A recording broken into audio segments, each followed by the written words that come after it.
ವಿಸಿಡಿ number 4006 Murali ತಾರೀಖ್ 23/3/1966 ನುಡಿಸಿರುವಂಥ ತಾರೀಖ್ 14/6/2022.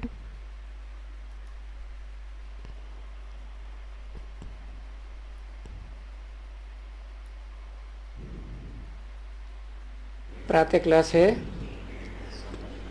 23 मार्च 1966। Record चला है माता ओ माता तू है जग की भाग्य विधाता।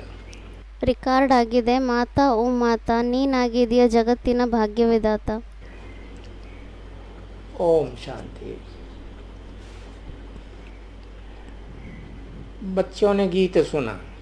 ಮತ್ತು ಓಂ ಶಾಂತಿ ಮಕ್ಕಳು ಈ ಹಾಡನ್ನು ಕೇಳಿದರು. जिन्होंने बनाया है वो तो बेचारे माता को जानते ही नहीं है।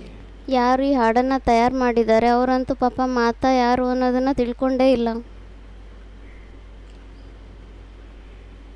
नाम सुना है कि जगदम्बा है, ಹೆಸರನ್ನಷ್ಟೇ ಕೇಳಿದ್ದಾರೆ ಜಗದಂಬ ಇದ್ದಾರೆ ಅಂತ. परंतु वो कौन थी, क्या करके गई, ये किसी को पता नहीं है सिवाय तुम बच्चों के। ಮತ್ತು ಅವ್ರು ಯಾರಾಗಿದ್ರು ಏನು ಮಾಡಿಬಿಟ್ಟು ಹೋಗಿದ್ದಾರೆ ಇದಂತೂ ಯಾರಿಗೂ ಗೊತ್ತೇ ಇಲ್ಲ, ಕೇವಲ ನೀವು ಮಕ್ಕಳನ್ನು ಬಿಟ್ಬಿಟ್ಟು. और जगदम्बा है तो जरूर जगत पिता भी है। ಮತ್ತು ಜಗದಂಬ ಇದ್ದಾರೆ ಅಂದರೆ ಮತ್ತೆ ಖಂಡಿತವಾಗಿ ಜಗತ್ಪಿತಾನೂ ಸಹ ಇದ್ದಾರೆ. बच्चियां भी हैं बच्चे भी हैं। ಗಂಡು ಮಕ್ಕಳು ಇದ್ದಾರೆ ಹೆಣ್ಮಕ್ಳು ಇದ್ದಾರೆ. जो जगदम्बा के पास जाते हैं उनकी बुद्धि में ये समझ नहीं है। ಯಾರು ಜಗದಂಬನ ಹತ್ರ ಹೋಗ್ತಾರೆ ಅವ್ರ ಬುದ್ಧಿಯಲ್ಲಿ ತಿಳುವಳಿಕೆನೇ ಇಲ್ಲ.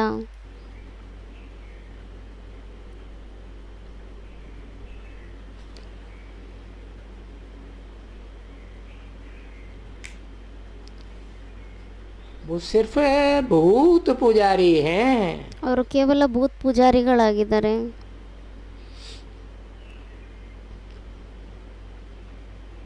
जगदम्बा की बात बताई, ಜಗದಂಬನ ಮಾತನ್ನ ಹೇಳಿದ್ರು, जगत पिता की नहीं। ಜಗತ್ಪಿತನ ಮಾತಲ್ಲ.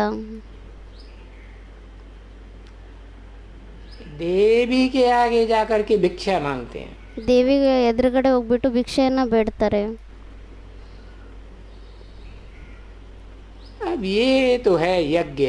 ಮತ್ತೆ ಇದಂತೂ ಇವಾಗ ಆಗಿದೆ ಯಜ್ಞ. यह राजस्व अश्वमेध रुद्र ज्ञान अविनाशी ज्ञान यज्ञ है। ರಾಜಸ್ವ ಅಶ್ವಮೇಘ ರುದ್ರಜ್ಞಾನ ಅವಿನಾಶಿ ಜ್ಞಾನಯಜ್ಞ ಆಗಿದೆ ಇದು.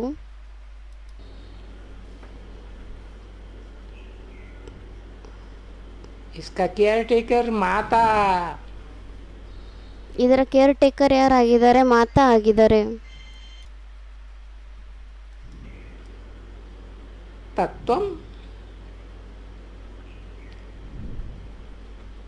तुम भी यज्ञ के केयर टेकर हो। ತತ್ವಂ ಅಂದರೆ ನೀವು ಸಹ ಯಜ್ಞವನ್ನ ಸಂಭಾಲನೆ ಮಾಡುವಂಥವ್ರಾಗಿದ್ದೀರಾ. तुम सब बच्चों को इस यज्ञ की बड़ी संभाल रखनी है। ಮತ್ತು ನೀವೆಲ್ಲ ಮಕ್ಕಳಿಗೂ ಈ ಯಜ್ಞದ್ದು ತುಂಬ ಸಂಭಾಲನೆ ಮಾಡಬೇಕಾಗಿದೆ.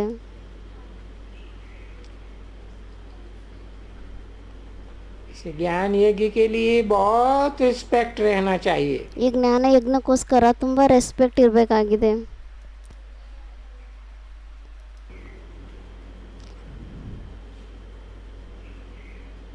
यज्ञ की पूरी संभाल की जाती है।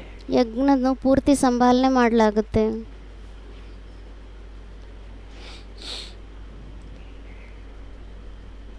ये है हेड ऑफिस। ಇದಂತೂ ಆಗಿದೆ ಹೆಡ್ ಆಫೀಸ್. और भी ब्रांचेस बहुत है। ಮತ್ತು ಇನ್ನೂ ಬ್ರಾಂಚಸ್ಗಳು ತುಂಬ ಇದೆ. मम्मा बाबा और तुम बच्चे। ಮಮ್ಮ ಬಾಬಾ ಮತ್ತು ನೀವು ಮಕ್ಕಳು. तुम तुम सब बच्चे भविष्य हीरे जैसा जीवन बनाए रहे हो ನೀವೆಲ್ಲ ಮಕ್ಕಳು ನಿಮ್ಮ ಭವಿಷ್ಯವನ್ನು ವಜ್ರದ ಸಮಾನ ಮಾಡ್ತಾ ಇದ್ದೀರಾ इस यज्ञ के द्वारा। ಈ ಯಜ್ಞದ ಮುಖಾಂತರ.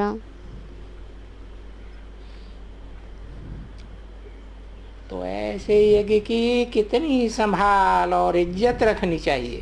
ಮತ್ತು ಈ ಥರ ಯಜ್ಞದ್ದು ಎಷ್ಟು ಸಂಭಾಲನೆ ಮಾಡಬೇಕು, ಎಷ್ಟು ಮರ್ಯಾದೆ ಕೊಡಬೇಕು ಇದ್ರದ್ದು.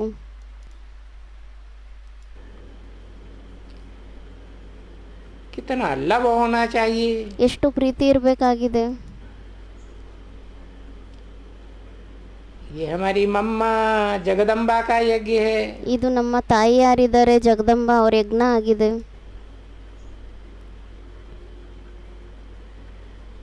मम्मा बाबा का यज्ञ सो हमारा यज्ञ। ಮಮ್ಮ ಬಾಬಾನ ಯಜ್ಞ ಏನಿದೆ ಅದೇ ನಮ್ಮ ಯಜ್ಞನೂ ಆಗಿದೆ. यज्ञ की वृद्धि करनी होती है। ಯಜ್ಞದ್ದು ವೃದ್ಧಿ ಮಾಡಬೇಕಾಗಿದೆ. ताकि यज्ञ में आए बहुत बच्चे अपने बाप से वर्षा ले में। ಯಾಕೆಂದರೆ ಯಜ್ಞದಲ್ಲಿ ಬಂದಿರುವಂಥ ತುಂಬ ಮಕ್ಕಳು ತಮ್ಮ ತಂದೆಯಿಂದ ಆಸ್ತಿ ತಗೋಬೇಕು.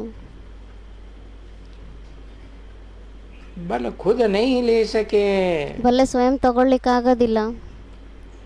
खुद को इज्जत नहीं है, ಸ್ವಯಂಗೆ ಮರ್ಯಾದೆನೇ ಇಲ್ಲ.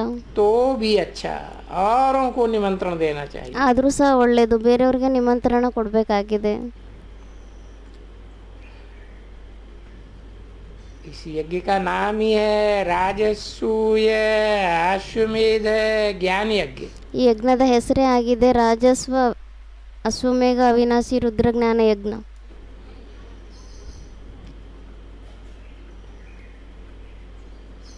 राजसूय अर्थात राजस्व, जिससे ರಾಜಸೂಯ ಅಂದ್ರೇನೆ ರಾಜಸ್ವ, ಅದರಿಂದ स्वराज्य मिलता है। ಅದರಿಂದನೇ ನಮಗೆ ಸ್ವರಾಜ್ಯ ಸಿಗುತ್ತೆ.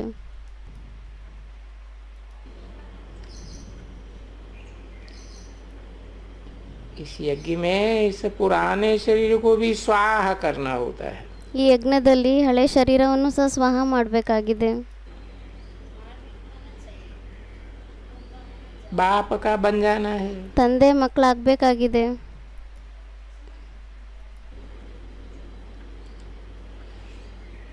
यज्ञ कोई मकान नहीं हुआ, ಯಜ್ಞ ಏನು ಮನೆ ಆಗಿಲ್ಲ. ये है बेहद की बात। ಇದಂತೂ ಆಗಿದೆ ಬೇಹದ್ದಿನ ಮಾತು.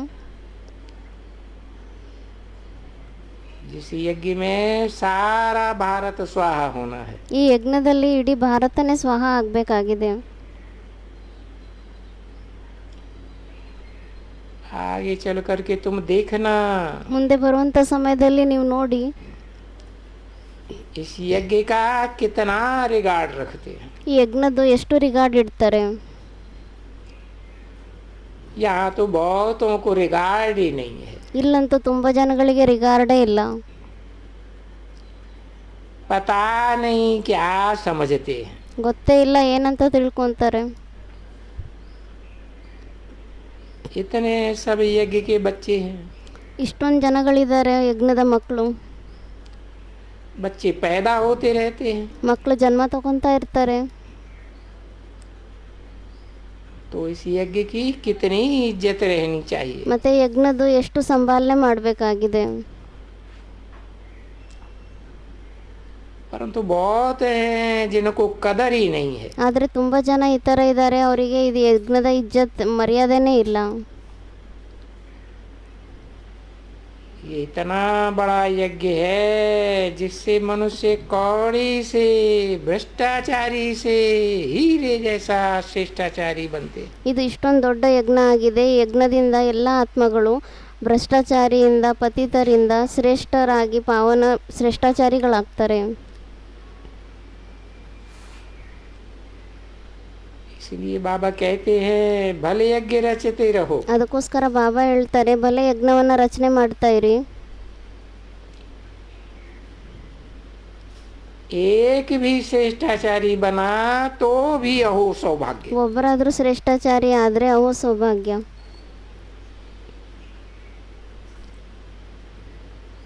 इतने यादगार लाखों मंदिर हैं। ಇಷ್ಟೊಂದು ನೆನಪಾರ್ಥದಲ್ಲಿ ಲಕ್ಷಾಂಗಟ್ಟಲೆ ದೇವಸ್ಥಾನಗಳಿದೆ. वहाँ कोई श्रेष्ठाचारी नहीं बनते। ಅಲ್ಲಂತೂ ಯಾರೂ ಶ್ರೇಷ್ಠಾಚಾರಿಗಳಾಗೋದಿಲ್ಲ. यहाँ तो सिर्फ 3 पैर पृथ्वी के हैं। ಇಲ್ಲಂತೂ ಕೇವಲ 3 ಹೆಜ್ಜೆ ಭೂಮಿ ಇದೆ. कोई जावे तो एकदम जीवन सुधर जावे। ಯಾರಾದರೂ ಹೋಗ್ಬಿಟ್ರೆ ಅವ್ರ ಜೀವನ ಪೂರ್ತಿ ಸುಧಾರಣೆ ಆಗ್ಬಿಡುತ್ತೆ. कितनी इज्जत होनी चाहिए यज्ञ की। ಮತ್ತೆ ಯಜ್ಞದ್ದು ಎಷ್ಟು ಮರ್ಯಾದೆ ಇರಬೇಕು, ಎಷ್ಟು ಸಂಭಾಲನೆ ಮಾಡಬೇಕು. बाबा को बहुत लिखते हैं, बाबा हम अपने घर में खोलें।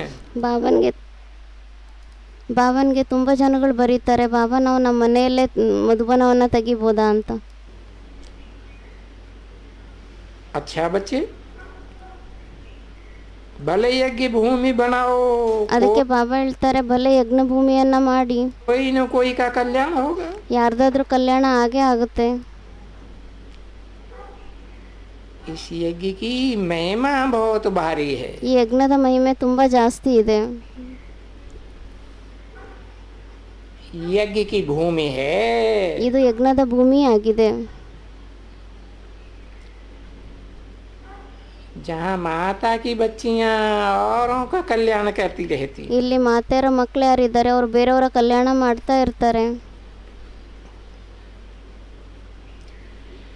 ऐसे यज्ञ का बहुत मान चाहिए। ಈ ತರ ಯಜ್ಞದ್ದು ತುಂಬಾ ಮಾನ ಬೇಕಾಗಿದೆ. परंतु ज्ञान न होने के कारण इतना रिगार्ड नहीं है। ಆದ್ರೆ ಜ್ಞಾನ ಇಲ್ಲ, ಅದಕ್ಕೋಸ್ಕರ ಇಷ್ಟೊಂದು ರಿಗಾರ್ಡೇ ಕೊಡಲ್ಲ. बिगड़ डालने वाले बहुत हैं। ವಿಘ್ನವನ್ನು ಹಾಕುವಂತವರಂತೂ ತುಂಬಾ ಇದ್ದಾರೆ. उन बिगड़ डालने वालों का नतीजा क्या होता होगा, ಮತ್ತೆ ಆ ವಿಘ್ನಗಳನ್ನ ಹಾಕುವಂತವ್ರ ರಿಸಲ್ಟ್ ಏನಾಗ್ಬೋದಾಗಿದೆ वो भी समझते हो। ಅದನ್ನು ಸಹ ತಿಳ್ಕೊಂತಾರೆ. कोई मम्मा के मुरीद, कोई बाबा के मुरीद हैं। ಕೆಲವರು ಮಮ್ಮನ ಇಷ್ಟಪಡುವಂತವರಾಗಿದ್ದಾರೆ, ಕೆಲವರು ಬಾಬಾನ ಇಷ್ಟಪಡುವಂತವರಾಗಿದ್ದಾರೆ. कोई का मम्मा में अडोल प्यार है, ಕೆಲವ್ರದ್ದು ಮಮ್ಮ ಮೇಲೆ ತುಂಬಾ ಜಾಸ್ತಿ ಪ್ರೀತಿ ಇದೆ, ಅಡೋಲ ಪ್ರೀತಿ ಇದೆ. बाबा भक्तों की कथा सुनाते हैं ना। ಬಾಬಾ ಭಕ್ತರ ಕಥೆಯನ್ನ ಹೇಳ್ತಾರೆ ಅಲ್ವಾ. कृष्ण के आगे धूप जगाते थे ಕೃಷ್ಣನ ಎದುರುಗಡೆ ಊದ್ಬತ್ತಿಯನ್ನ ಹಚ್ತಾ ಇದ್ರು. तो राम का नाक बंद कर देते थे। ಅವಾಗ ರಾಮನ ಮೂಗನ ಮುಚ್ಚಿಬಿಡ್ತಾ ಇದ್ರು. कि उनकी खुशबू इनको ना आ जाए। ಅಂದ್ರೆ ಅವರ ವಾಸನೆ ಇವ್ರಿಗೆ ಬರಬಾರ್ದು ಅಂತ.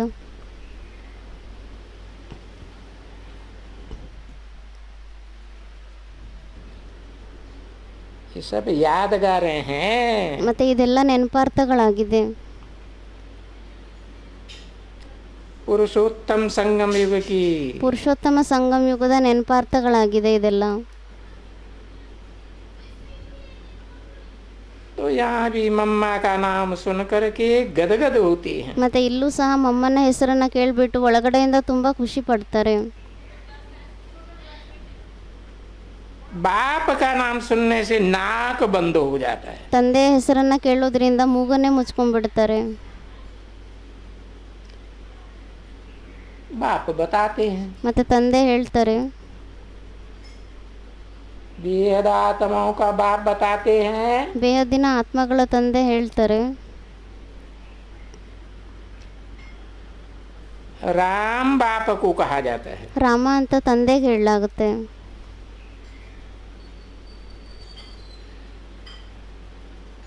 ये तो माता पिता इकट्ठे हैं। ಇಲ್ಲಂತೂ ತಂದೆ ತಾಯಿ ಒಟ್ಟಿಗೆ ಇದ್ದಾರೆ.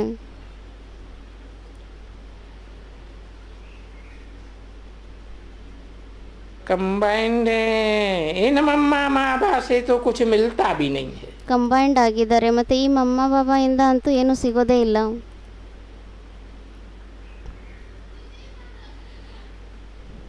मिलता है बेहद के बाप से। ಯಾರಿಂದ ಸಿಗುತ್ತೆ? ಬೇಹದ್ದಿನ ತಂದೆಯಿಂದ ಸಿಗುತ್ತೆ. और वो बाप एक है। ಮತ್ತೆ ಆ ತಂದೆ ಅಂತೂ ಒಬ್ಬರೇ ಆಗಿದ್ದಾರೆ. मम्मा बाबा कहा जाता है शरीरधारी को। ಮಮ್ಮ ಬಾಬಾ ಅಂತ ಹೇಳಲಾಗುತ್ತೆ ಶರೀರಧಾರಿಗೆ.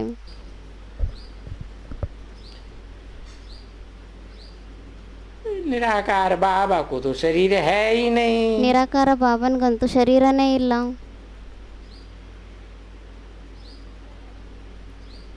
तो बाप कहते हैं न मम्मा बाबा का भी मुरीद मत बनो। ಅದಕ್ಕೋಸ್ಕರ ತಂದೆ ಹೇಳ್ತಾರೆ ಮತ್ತೆ ಈ ಮಮ್ಮ ಬಾಬನ್ಗೂ ಸಹ ಇಷ್ಟಪಡುವಂಥವ್ರಾಗಬೇಡಿ.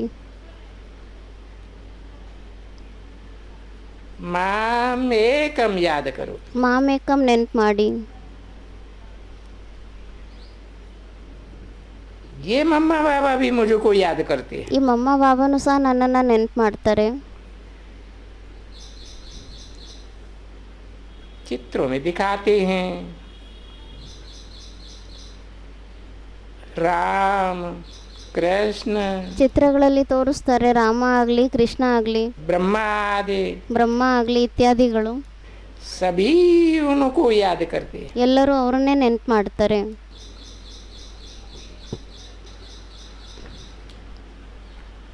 ऐसे है नहीं, वहाँ तो कोई याद ही नहीं करते हैं। ಆ ಥರ ಏನಿಲ್ಲ, ಅಲ್ಲಂತೂ ಯಾರೂ ನೆನಪೇ ಮಾಡೋದಿಲ್ಲ. उनको प्रारब्ध मिल गई। ಅವರಿಗಂತೂ ಪ್ರಾರಬ್ಧ ಸಿಕ್ಬಿಡುತ್ತೆ. देवताओं को ದೇವತೆಗಳಿಗೆ तो उनको याद करने की क्या दरकार है। ಮತ್ತೆ ಅವ್ರನ್ನ ನೆನ್ಪು ಮಾಡುವಂಥ ಅವಶ್ಯಕತೆನೇ ಏನಿದೆ. अभी हम यहाँ पतित बने हैं। ಇವಾಗ ನಾವಿಲ್ಲಿ ಪತಿತರಾಗಿದ್ದೀವಿ. तो हमको ही पावन बनने के लिए याद करना है। ಮತ್ತೆ ನಮಗೂ ಸಹ ಪಾವನರಾಗ್ಲಿಕ್ಕೋಸ್ಕರ ನೆನ್ಪು ಮಾಡಬೇಕಾಗಿದೆ. महिमा एक की ही है।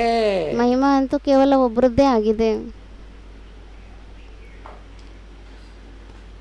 वो एक ना हो तो ये मम्मा बाबा भी भरतनाट्य पहनी। ಅವರೊಬ್ರು ಇಲ್ಲ ಅಂದ್ರೆ ಮತ್ತೆ ಈ ಮಮ್ಮ ಬಾಬಾನು ಸಹ ಭರತನಾಟ್ಯ ಪೆನ್ನಿ ಆಗಿದ್ದಾರೆ.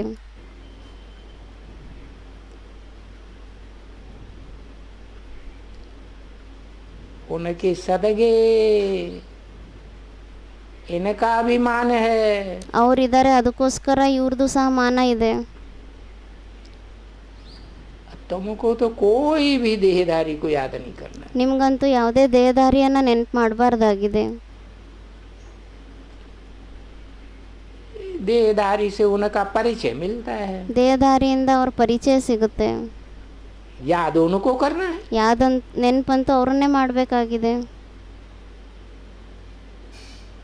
बाप भी देहधारी है। ತಂದೆನೂ ಸಹ ದೇಹಧಾರಿ ಆಗಿದ್ದಾರೆ.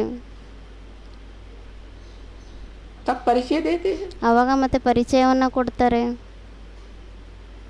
बहुत मूर्ख तमो प्रधान ऐसे भी है जो कहते हैं हम तो डायरेक्ट शिव बाबा से प्रेरणा से ज्ञान ले सकते हैं। ಮತ್ತು ಈ ಥರ ತುಂಬ ಮೂರ್ಖರಿದ್ದಾರೆ. ಅವರು ಹೇಳ್ತಾರೆ ನಾವಂತೂ ಡೈರೆಕ್ಟ್ ಶಿವ ತಂದೆಯಿಂದ ಪ್ರೇರಣೆಯಿಂದ ಜ್ಞಾನವನ್ನು ತಗೋತೀವಿ ನಾವು ಅಂತ ಹೇಳ್ತಾರೆ. अगर ऐसा होता तो फिर इस रथ में उनको आने की क्या दरकार पड़ी है। ಅದಕ್ಕೆ ಬಾಬಾ ಹೇಳ್ತಿದ್ದಾರೆ, ಒಂದು ವೇಳೆ ಆ ಥರ ಆಗ್ತಾ ಇದ್ದಿದ್ರೆ ಈ ರಥದಲ್ಲಿ ಅವ್ರಿಗೆ ಬರುವಂಥ ಅವಶ್ಯಕತೆನೇ ಏನಾಗಿತ್ತು. ऐसे भी मूर्ख हैं ಮತ್ತೆ ಈ ಥರನೂ ಸಹ ಮೂರ್ಖರಿದ್ದಾರೆ. समझते हैं इस साकार से हमारा क्या काम। ಅಂದರೆ ಈ ಥರನೂ ಕೆಲವ್ರು ಮೂರ್ಖರಿದ್ದಾರೆ. ಅವ್ರು ತಿಳ್ಕೊತಾರೆ ನಮಗೆ ಸಾಕಾರನಿಂದ ಏನು ಕೆಲಸ ಇದೆ ಅಂತ ಅನ್ಕೊತಾರೆ. बाप कहते हैं मनमना भव। ತಂದೆ ಹೇಳ್ತಾರೆ ಮನ್ಮನಾ ಭವ.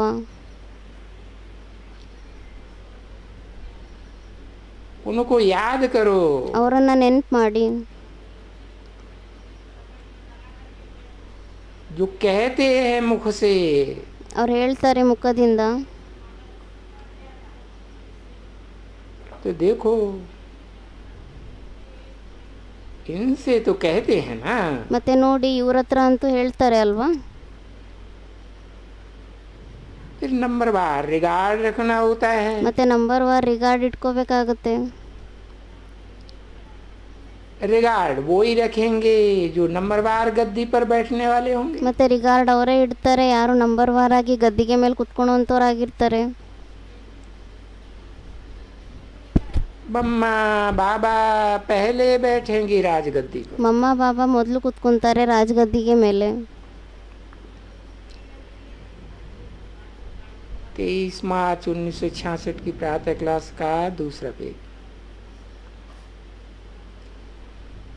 एरोप्लेन में कोई नए चढ़ते हैं तो जैसे कि डरते हैं। ಏರೋಪ್ಲೇನ್ನಲ್ಲಿ ಯಾರಾದರೂ ಹೊಸಬ್ರು ಹತ್ತಿದ್ರೆ ಒಂದು ಪ್ರಕಾರದಲ್ಲಿ ಅವ್ರು ಭಯ ಪಡ್ತಾರೆ. और कोई को तो देखो मून के ऊपर भी चले जाते हैं। ಮತ್ತೆ ಕೆಲವರನ್ನ ನೋಡಿ ಚಂದ್ರನ ಹತ್ರನೂ ಹೋಗ್ಬಿಡ್ತಾರೆ.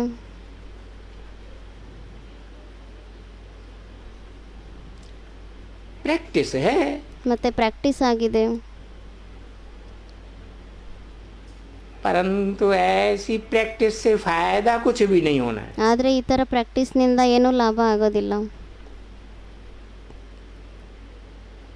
ये तो तुम जानते हो। ಇದನ್ನಂತೂ ನೀವು ತಿಳ್ಕೊಂತೀರಾ. वो समझते हैं मून के ऊपर भी राजधानी बनावेंगे। ಅವ್ರು ತಿಳ್ಕೊಂತಾರೆ ಚಂದ್ರನ ಹತ್ರನೂ ಹೋಗ್ಬಿಟ್ಟು ನಾವು ರಾಜಧಾನಿಯನ್ನ ಮಾಡ್ತೀವಿ ಅಂತ.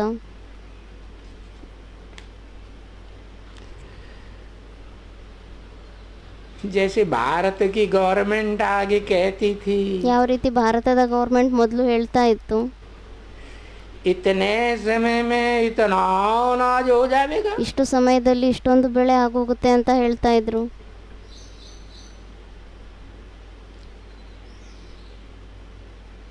अभी भी कहती है, ಇವಾಗೂ ಸಹ ಹೇಳ್ತಾರೆ. फलाने समय तक इतना अनाज हो जाएगा। ಅಂದರೆ ಇಷ್ಟು ಸಮಯದವರೆಗೂ ಇಷ್ಟೊಂದು ಬೆಳೆ ಆಗೋಗುತ್ತೆ ಅಂತ ಇವಾಗೂ ಗೌರ್ಮೆಂಟ್ ಹೇಳುತ್ತೆ. परंतु ये कुछ भी होना नहीं है। ಆದರೆ ಇದಂತೂ ಏನೂ ಆಗಲೇಬೇಕಾಗಿಲ್ಲ. डाउनफॉल है ना। ಮತ್ತೆ ಇದು ಡೌನ್ಫಾಲ್ ಆಗಿದೆ ಅಲ್ವಾ. डाउनफॉल और राइज आदि को भी बच्चे समझते हैं। ಮತ್ತೆ ಈ ಡೌನ್ಫಾಲ್ ಮತ್ತೆ ರೈಸ್ ಏನಿದೆ ಇದನ್ನು ಸಹ ಮಕ್ಕಳು ತಿಳ್ಕೊಂತಾರೆ.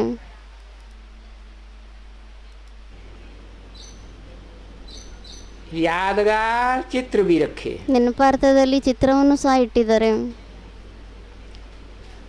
ये लक्ष्मी नारायण राज्य करते थे। ಈ ಲಕ್ಷ್ಮೀನಾರಾಯಣರು ರಾಜ್ಯವನ್ನ ಮಾಡ್ತಾ ಇದ್ರು.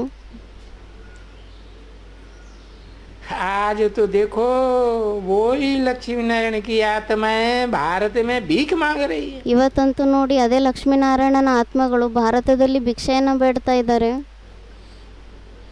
हमको ये दे दो, हमको वो दे दो।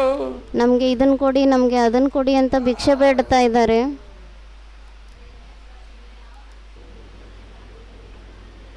तो सीढ़ी के चित्र में नीचे की ओर ಮತ್ತೆ ಎಣಿಯ ಚಿತ್ರದಲ್ಲಿ ಕೆಳಗಡೆ भीख मांगने का भी दिखाया। ಭಿಕ್ಷೆ ಬೇಡೋ ಚಿತ್ರವನ್ನು ಸಹ ತೋರಿಸಿದ್ದಾರೆ.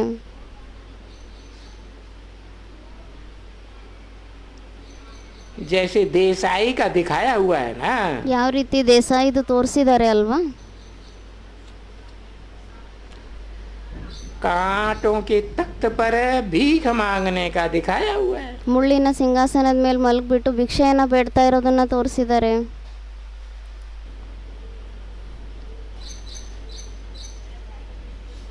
नाम रखा है कृष्ण मुरारी देसाई। ಹೆಸರನ್ನ ಇಟ್ಟಿದ್ದಾರೆ ಕೃಷ್ಣ ಮುರಾರಿ ದೇಸಾಯಿ ಅಂತ. इसमें डरने की तो बात ही नहीं। ಇದರಲ್ಲಿ ಭಯ ಪಡೋದಂತೂ ಮಾತೇ ಇಲ್ಲ. गवर्नमेंट कुछ भी नहीं करेगी, ಗೌರ್ಮೆಂಟ್ ಅಂತೂ ಏನು ಮಾಡೋದಿಲ್ಲ. क्योंकि ये तो रियल बात है। ಯಾಕೆಂದ್ರೆ ಇದಂತೂ ರಿಯಲ್ ಮಾತಾಗಿದೆ.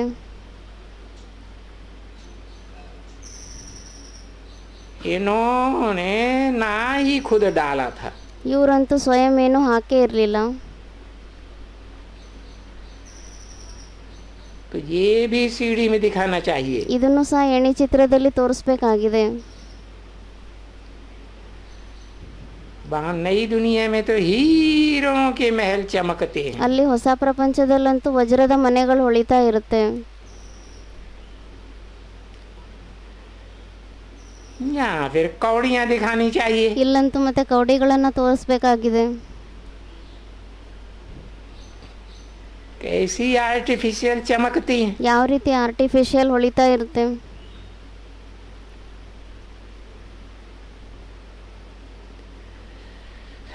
आगे कौड़ियां चलती थी। ಮೊದಲಂತೂ ಕೌಡಿಗಳು ನಡೀತಾ ಇತ್ತು. टिकाणों में कौड़ियां रखते थे। ಎಲ್ಲ ಸ್ಥಾನಗಳಲ್ಲಿ ಕೌಡಿಗಳನ್ನು ಇಡ್ತಾ ಇದ್ರು. अभी तो उन टिकाणों में कोई पैसा भी नहीं रखता होगा। ಇವಾಗಂತೂ ಆ ಸ್ಥಾನಗಳಲ್ಲಿ ಯಾರು ದುಡ್ಡು ಸಹ ಇಡೋದಿಲ್ಲ.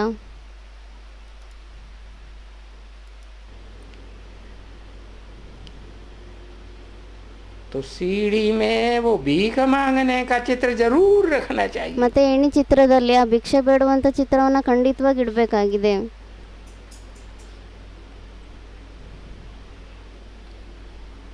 नाम है पंचायती राज्य। ಹೆಸರೇ ಆಗಿದೆ ಪಂಚಾಯತಿ ರಾಜ್ಯ. जैसे ये चित्र है, ಯಾವ ರೀತಿ ಚಿತ್ರ ಇದೆ, बच्चा स्त्री को लगन करता है, ಮಗು ಸ್ತ್ರೀ ಜೊತೆ ಮದುವೆಯನ್ನ ಮಾಡ್ಕೊಂತಾರೆ, और ससुर भी लाठी मारता है। ಮತ್ತೆ ಮಾವನು ಸಹ ಕೋಲಿಂದ ಹೊಡಿತಾನೆ. बच्चे को बिखर क्यों नहीं देती हो? ಅಂದ್ರೆ ನಮ್ಮ ಮಗಳಿಗೆ ವಿಕಾರವನ್ನ ಯಾಕೆ ಕೊಡೋದಿಲ್ಲ ಅಂತ. ये बात भी लिखत में होनी चाहिए। ಮತ್ತೆ ಈ ಮಾತು ಸಹ ಬರವಣಿಗೆಯಲ್ಲಿ ಇರಬೇಕಾಗಿದೆ. बिक देने के लिए ऐसे ऐसे मारते हैं। ವಿಕಾರವನ್ನ ಕೊಡ್ಲಿಕ್ಕೋಸ್ಕರ ಆ ಥರ ಎಲ್ಲ ಹೊಡಿತಾರೆ. ससुर बोलता है बिक नहीं देती हो। ಮಾವ ಹೇಳ್ತಾರೆ ವಿಕಾರವನ್ನ ಕೊಡೋದಿಲ್ಲ. बच्चे को बिक नहीं देती हो तो निकल जाओ। ನಮ್ಮ ಮಗುವಿಗೆ ವಿಕಾರವನ್ನ ಕೊಡಲಿಲ್ಲ ಅಂದರೆ ನೀವು ಹೊರಟೋಗ್ಬಿಡಿ ಅಂತ ಹೇಳ್ತಾರೆ. ऐसे भी केस होते हैं। ಮತ್ತೆ ಈ ಥರನೂ ಕೇಸ್ಗಳಾಗುತ್ತೆ. ये लिखत में होना चाहिए। ಮತ್ತೆ ಇದು ಸಹ ಬರವಣಿಗೆಯಲ್ಲಿ ಇರಬೇಕಾಗಿದೆ.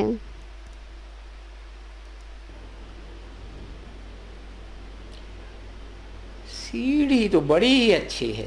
ಏಣಿ ಚಿತ್ರ ಅಂತೂ ತುಂಬಾ ಒಳ್ಳೆಯದಾಗಿದೆ. इसमें बहुत कुछ लिख सकते हैं। ಇದರಲ್ಲಂತೂ ತುಂಬಾ ಎಲ್ಲ ಬರಿಬಹುದಾಗಿದೆ. मम्मा बाबा के साथ बच्चों का भी चित्र हो, ಮಮ್ಮ ಬಾಬನ ಜೊತೆ ಮಕ್ಕಳದ್ದು ಸಹ ಚಿತ್ರ ಇರಬೇಕು. और ऊपर में आत्माओं का झाड़ भी होना चाहिए। ಮತ್ತೆ ಮೇಲೆ ಆತ್ಮಗಳ ವೃಕ್ಷನೂ ಸಹ ಇರಬೇಕಾಗಿದೆ.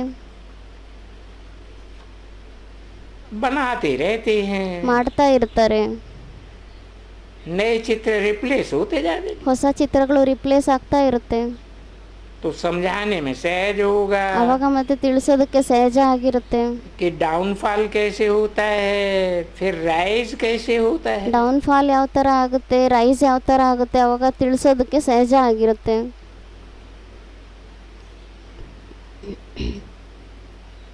हम निराकारी दुनिया में जाए फिर साकारी दुनिया में आते। ನಾವು ನಿರಾಕಾರಿ ಪ್ರಪಂಚದಲ್ಲಿ ಹೋಗ್ಬಿಟ್ಟು ಮತ್ತೆ ಸಾಕಾರಿ ಪ್ರಪಂಚದಲ್ಲಿ ಬರ್ತೀವಿ. ये समझाने में बड़ा सहज है। ತಿಳಿಸೋದ್ರಲ್ಲಿ ಇದು ತುಂಬಾ ಸಹಜ ಆಗಿದೆ. समझते नहीं है तो समझा जाता है शायद तकदीर में नहीं। ತಿಳ್ಕೊಳ್ಳೋದೇ ಇಲ್ಲ, ಅದಕ್ಕೆ ಅವಾಗ ಮತ್ತೆ ತಿಳ್ಕೊಬೇಕಾಗುತ್ತೆ ಇವ್ರ ಅದೃಷ್ಟದಲ್ಲೇ ಇಲ್ಲ ಅಂತ. ड्रामा को साक्षी हो तो कि देखा जाता है। ಡ್ರಾಮಾನ ಸಾಕ್ಷಿ ಆಗ್ಬಿಟ್ಟು ನೋಡ್ಬೇಕಾಗತ್ತೆ. बच्चों को यज्ञ का बहुत रिस्पेक्ट होना चाहिए। ಮಕ್ಕಳಿಗೆ ಯಜ್ಞದ ತುಂಬಾ ರೆಸ್ಪೆಕ್ಟ್ ಇರಬೇಕಾಗಿದೆ. यज्ञ का एक चोरी, एक पैसा भी चोरी करना, चोरी करके खाना, ಯಜ್ಞದ್ದು ಒಂದು ಪೈಸೆನಾದ್ರೂ ಕಳ್ತನ ಮಾಡೋದು, ಕಳ್ತನ ಮಾಡಿಬಿಟ್ಟು ತಿನ್ನೋದು, बा माता पिता की छुट्टी बगैर किसको दे देना, ये ಅಥವಾ ತಂದೆ ತಾಯಿನ ಕೇಳಲಿಲ್ಲದೆ ಯಾರಿಗಾದ್ರೂ ಕೊಟ್ಬಿಡೋದು, महान पाप है। ಇದು ಮಹಾನ್ ಪಾಪ ಆಗಿದೆ. तुम तो बच्चे हो, ನೀವಂತೂ ಮಕ್ಕಳಾಗಿದ್ದೀರಾ. कोई भी समय कोई भी चीज ಯಾವುದೇ मिल ಸಮಯದಲ್ಲಿ ಯಾವುದೇ ವಸ್ತು ಆಗಿರಲಿ सकती है। ಅದು ಸಿಗ್ಬೋದಾಗಿದೆ ನಿಮಗೆ. तो जास्ती लेकर क्यों रखना चाहिए? ಮತ್ತೆ ಜಾಸ್ತಿ ತಗೊಂಡು ಯಾಕೆ ಇಟ್ಕೋಬೇಕಾಗಿದೆ? सोचते हैं पता नहीं ना मिले, ಯೋಚನೆ ತಿಳ್ಕೊಂತಾರೆ ಗೊತ್ತಿಲ್ಲ ಸಿಗುತ್ತೋ ಇಲ್ಲೋ ಅಂತ. अब अंदर रखने से फिर दिल खाता रहेगा, ಮತ್ತು ಒಳಗಡೆ ಇಟ್ಕೊಳೋದ್ರಿಂದ ಮನಸ್ಸು ತಿಂತಾ ಇರುತ್ತೆ. क्योंकि बेकायदे काम होते हैं. ಏಕೆಂದರೆ ಅಲ್ಲಿ ಬೇಕಾಯ್ದೆ ಕರ್ಮಗಳಾಗುತ್ತೆ, ಅಂದರೆ ಕಾಯ್ದೆಯ ವಿರುದ್ಧವಾಗಿರುವಂಥ ಕರ್ಮಗಳಾಗುತ್ತೆ. ईश्वरी यज्ञ में चीज तो कभी मिल सकती है. ಈ ಈಶ್ವರೀಯ ಯಜ್ಞದಲ್ಲಿ ವಸ್ತುಗಳಂತೂ ಯಾವಾಗೇ ಆಗಲಿ ಸಿಗ್ಬೋದಾಗಿದೆ. बाबा ने कहा है अंतकाल जो स्त्री से मेरे, ಬಾಬಾ ಅಂತೂ ಹೇಳಿದ್ದಾರೆ, ಅಂತಕಾಲದಲ್ಲಿ ಯಾವ ಸ್ತ್ರೀಯ ಸ್ಮರಣೆಯನ್ನು ಮಾಡ್ತಾರೆ. अरे अचानक कोई भी मर तो सकते हैं ना. ಅದಕ್ಕೆ ಬಾಬಾ ಹೇಳ್ತಿದ್ದಾರೆ, ಅರೆ ಅಕಸ್ಮಾತಾಗಿ ಯಾರೇ ಆಗಲಿ ಶರೀರ ಬಿಡ್ಬೋದಾಗಿದೆ ಅಲ್ವಾ. तो अंत समय जो पाप किए होंगे वह जो कीचड़ पट्टी होगी, ಮತ್ತೆ ಅಂತ್ಯ ಸಮಯದಲ್ಲಿ ಯಾರು ಪಾಪವನ್ನ ಮಾಡಿರ್ತಾರೆ ಅಥವಾ ಯಾರು ಕಿಚಡ್ಪಟ್ಟಿ ಆಗಿರ್ತಾರೆ, ಗಲೀಜಾಗಿರುವಂಥ ಜನಗಳಾಗಿರ್ತಾರೆ, वो सब सामने आ जाएगी. ಅದೆಲ್ಲ ಎದುರುಗಡೆ ಬಂದ್ಬಿಡುತ್ತೆ.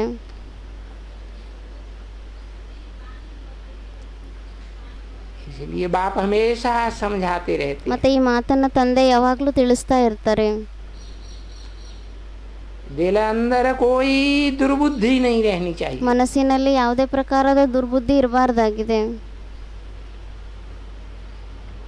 दिल साफ होगी ಹೃದಯ ಸ್ವಚ್ಛ ಆಗಿದ್ರೆ तो अंत घड़ी वो सामने ಮತ್ತೆ ಅಂತಿಮ ಸಮಯದಲ್ಲಿ ಅದು ಎದುರುಗಡೆ नहीं ಬರೋದಿಲ್ವಾ. यज्ञ से तो सब कुछ मिलता रहता है. ಯಜ್ಞದಿಂದ ಅಂತೂ ಎಲ್ಲ ಸಿಗ್ತಾ ಇರುತ್ತೆ. हाँ.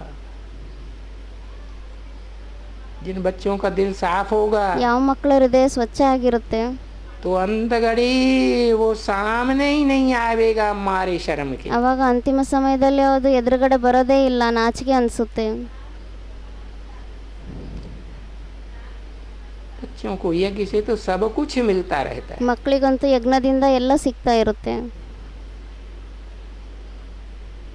ढेर बच्चे हैं ತುಂಬ ಮಕ್ಕಳಿದ್ದಾರೆ, जिनके पास पैसे पड़े रहते हैं. ಅವ್ರ ಹತ್ರ ದುಡ್ಡುಗಳು ಹಾಗೆ ಬಿದ್ದಿರುತ್ತೆ. तो कहा जाता है ना जब दरकार होगी तो मंगा लेंगे. ಅದಕ್ಕೆ ಮತ್ತೆ ಹೇಳಲಾಗುತ್ತೆ ಅಲ್ವಾ, ಯಾವಾಗ ಅವಶ್ಯಕತೆ ಇರುತ್ತೆ ಆವಾಗ ನಾವು ತರಿಸ್ಕೊಂಡ್ಬಿಡ್ತೀವಿ ಅಂತ.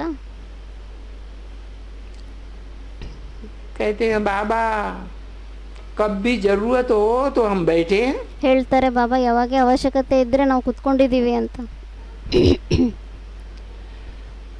बल पवित्र नहीं रहते हैं, ಭಲೆ ಪವಿತ್ರರಾಗಿರೋದಿಲ್ಲ, खान पान की परहेज नहीं रखते ಊಟ हैं, ತಿಂಡಿಯ ಪತ್ತೆ ಇಟ್ಕೊಳೋದಿಲ್ಲ. परंतु ये प्रण करते हैं बाबा हमारे पास बहुत पड़े रहते हैं पैसे. ಆದ್ರೆ ಈ ಪ್ರತಿಜ್ಞೆಯನ್ನ ಮಾಡ್ತಾರೆ, ಹೇಳ್ತಾರೆ ಬಾಬಾ ನಮ್ಮ ಹತ್ರ ತುಂಬಾ ದುಡ್ಡು ಬಿದ್ದಿರುತ್ತೆ ಅಂತ. ऐसे ही पड़े पड़े गुम हो जाते हैं ಹಾಗೆ ಬಿದ್ದು ಬಿದ್ದು ಕಳೆದೋಗ್ಬಿಡುತ್ತೆ. और बीच में कोई भी खा जाते हैं. ಮತ್ತೆ ಮಧ್ಯದಲ್ಲಿ ಯಾರೇ ತಿಂದ್ಬಿಡ್ತಾರೆ. इसलिए जब चाहिए तब मंगा लेना. ಅದಕ್ಕೋಸ್ಕರ ಯಾವಾಗ ಬೇಕೋ ಆವಾಗ ತರಿಸ್ಕೊಂಬಿಡಿ. बाप कहते हैं हम भी क्या करेंगे. ತಂದೆ ಹೇಳ್ತಾರೆ, ನಾವು ಸಹ ಏನ್ ಮಾಡ್ತೀವಿ. मकान बनाना होता है तो आप ही आ जाता है. ಮನೆ ಕಟ್ಟಬೇಕಾಗತ್ತೆ, ಆವಾಗ ಅದಷ್ಟಕ್ಕದೇ ಬಂದ್ಬಿಡುತ್ತೆ. बाबा ने मुरली में गैयों के लिए लिखा, ಬಾಬಾ ಮುರಳಿಗಳಲ್ಲಿ ಹಸುಗಳಿಗೋಸ್ಕರ ಬರ್ದಿದ್ದಾರೆ. बच्चों के पत्र आए हैं. ಮಕ್ಕಳ ಲೆಟರ್ಗಳು ಬಂದಿದೆ. परंतु वहाँ की गैया फिर यहाँ चल न सके. ಆದ್ರೆ ಅಲ್ಲಿಯ ಹಸುಗಳು ಮತ್ತೆ ಇಲ್ಲಿ ನಡೀಲಿಕ್ಕೆ ಆಗಲ್ಲ. खुद भी समझते हैं. ಈ ಮಾತನ್ನ ಸ್ವಯಂ ಸಹ ತಿಳ್ಕೊಂತಾರೆ. यहाँ आवेगी तो दूध कम कर देगी. ಇಲ್ಲಿ ಬಂದ್ಬಿಟ್ರೆ ಹಾಲು ಕೊಡೋದನ್ನ ಕಡಿಮೆ ಮಾಡಿಬಿಡುತ್ತೆ. तो ढेर बच्चे बैठे. ಮತ್ತೆ ತುಂಬಾ ಮಕ್ಕಳು ಕುತ್ಕೊಂಡಿದ್ದಾರೆ. भला अपने घर में तो भी ऊंच पद तो पाए लेते. ಭಲೆ ತಮ್ಮ ಮನೇಲಿ ಕುತ್ಕೊಂಡಿದ್ದಾರೆ, ಆದ್ರೂ ಸಹ ಉನ್ನತವಾಗಿರೋ ಪದವಿಯನ್ನಂತೂ ಪಡ್ಕೊಂಡ್ಬಿಡ್ತಾರೆ. प्रजा में कोई पद कम तो नहीं है. ಪ್ರಜೆಗಳಲ್ಲಿ ಯಾವುದೇ ಪದವಿ ಅಂತೂ ಕಡಿಮೆ ಇರೋದಿಲ್ಲ. प्रजा वर्ग में राजाओं से भी कई साहूकार बहुत धनवान होते हैं। ಪ್ರಜೆಗಳಲ್ಲಿ ಕೆಲವರು ಸಾಹುಕಾರರಿಗಿಂತನೂ ಜಾಸ್ತಿ ಶ್ರೀಮಂತರಾಗಿರ್ತಾರೆ.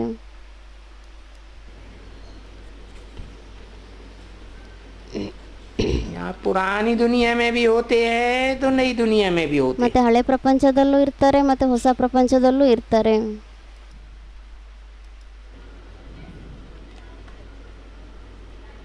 इसलिए अंदर कोई ऐसा ख्याल नहीं करना चाहिए ಅದಕ್ಕೋಸ್ಕರ ಮನಸ್ಸಿನಲ್ಲಿ ಯಾವುದೇ ಇತರ ವಿಚಾರಗಳು ಬರಬಾರ್ದಾಗಿದೆ.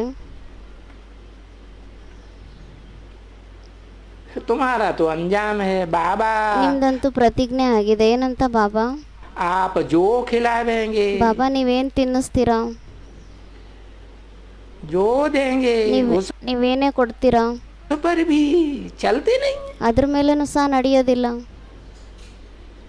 नहीं चलते हैं तो दुर्गति हो जाती. ನಡೆಯೋದಿಲ್ಲ, ಅವಾಗ ಮತ್ತೆ ದುರ್ಗತಿ ಆಗೋಗುತ್ತೆ.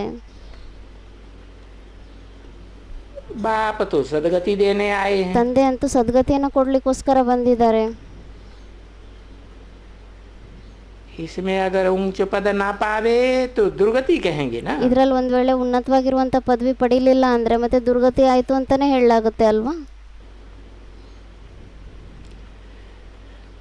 वहाँ नई दुनिया में भी कोई बहुत साहूकार, ಅಲ್ಲಿ कोई ಹೊಸ ಪ್ರಪಂಚದಲ್ಲೂ ಕೆಲವರು ತುಂಬಾ ಜಾಸ್ತಿ ಶ್ರೀಮಂತರಾಗಿರ್ತಾರೆ, कम होते हैं. ಕೆಲವರು ಕಡಿಮೆ ಆಗಿರ್ತಾರೆ. तो ऊंच पद कम पद तो है ना, ಮತ್ತೆ ಉನ್ನತವಾಗಿರುವಂತ ಪದವಿ ಕಡಿಮೆ ಪದವಿ ಅಂತೂ ಇದೆ ಅಲ್ವಾ. ऊंच और नीच तो होते ही हैं. ಉನ್ನತವಾಗಿರುವಂತವ್ರು ಮತ್ತೆ ನಿಮ್ನ ಕೋಟಿಯವರಂತೂ ಇದ್ದೇ ಇರ್ತಾರೆ ಅಲ್ವಾ. बच्चों को श्रीमत पर पुरुषार्थ करना है. ಮಕ್ಕಳಿಗೆ ಶ್ರೀಮತದ ಅನುಸಾರವಾಗಿ ಪುರುಷಾರ್ಥ ಮಾಡಬೇಕಾಗಿದೆ. अपनी मत पर चलने से अपन को धोखा देते हैं. ಸ್ವಯಂನ ಮತದಂತೆ ನಡೆಯೋದ್ರಿಂದ ಸ್ವಯಂ ಜನ ಜೊತೆಯಲ್ಲಿ ಮೋಸ ಮಾಡ್ತೀರಾ. ये शिव बाबा का रचा हुआ ज्ञान यज्ञ है. ಇದು ಶಿವಬಾಬಾ ರಚನೆ ಮಾಡಿರುವಂತ ಜ್ಞಾನ ಯಜ್ಞ ಆಗಿದೆ.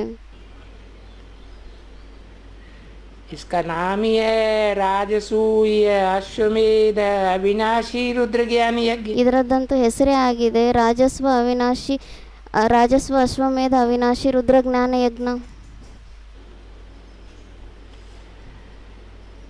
शिव बाबा आकर स्वराज्य देते हैं. ಶಿವಬಾಬಾ ಬಂದ್ಬಿಟ್ಟು ಸ್ವರಾಜ್ಯವನ್ನ ಕೊಡ್ತಾರೆ. किसकी तकदीर में नहीं है, नाम वाला नहीं होना है तो मुख से वो ಯಾರ ಅದೃಷ್ಟದ ಇಲ್ಲ ಯಾರ್ದು ಹೆಸರು ಪ್ರಸಿದ್ಧಿ ಆಗೋ ಮಾತೇ ಇಲ್ಲ. पॉइंट्स अच्छी अच्छी निकलती ही नहीं. ಅವಾಗ ಅವ್ರ ಮುಖದಿಂದ ಒಳ್ಳೊಳ್ಳೆ ಪಾಯಿಂಟ್ಸ್ಗಳು ಬರೋದೇ ಇಲ್ಲ. किसको समझ आते ही नहीं है. ಯಾರಿಗೂ ಅವ್ರು ತಿಳಿಸೋದೇ ಇಲ್ಲ. क्या तो ऐसे समझेंगे, कहेंगे कि नाम निकलने में अभी देरी है. ಇಲ್ದಿದ್ರೆ ಈ ತರ ತಿಳ್ಕೊಳ್ಳಾಗುತ್ತೆ, ಇನ್ನು ಹೆಸರು ಬರೋದ್ರಲ್ಲಿ ಇನ್ನೂ ಸ್ವಲ್ಪ ಟೈಮ್ ಹಿಡಿಯುತ್ತೆ ಅಂತ.